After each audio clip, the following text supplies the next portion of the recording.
For 17 days after Jamal Khashoggi entered its consulate in Istanbul and disappeared inside, the Saudi government insisted he'd left unharmed.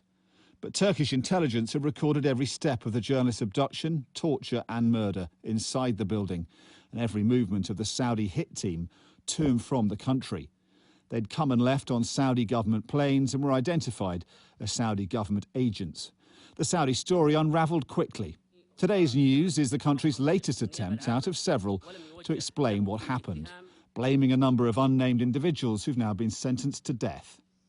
But the CIA's already concluded that this man was almost certainly ultimately responsible: Saudi Crown Prince and de facto ruler Mohammed bin Salman. UN Special Rapporteur on extrajudicial killing Agnes Callamard tweeted today, "The masterminds not only walk free, they've barely been touched by the investigation and the trial. That is the antithesis of justice. It is a mockery." One alleged mastermind is Saud al-Qahtani, a close confidant of Mohammed bin Salman and believed by the US government to have planned the killing. The Saudi court ruled there was no evidence with which to try him for Khashoggi's murder. Amnesty International says the process was a whitewash. Observers say the Saudi government is desperate to move on from the disastrous murder. Everybody knows that this is just a cover-up that they're trying to do.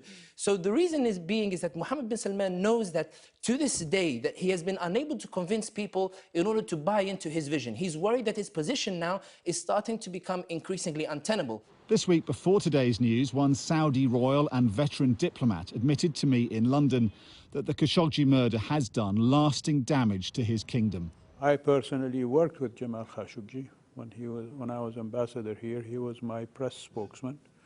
And when I was an ambassador in the US, he was my press spokesman there as well. And his loss is a devastating blow to all of us. So it is not an issue that we are going to forget as Saudis. But I tell everybody that, unfortunately, it's a stigma that we have to bear and will continue to bear.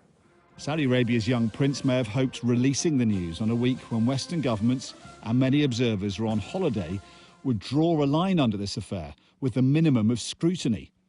But the ghost of Jamal Khashoggi is likely to haunt the House of Saud for a long time to come. Dominic Waghorn, Sky News.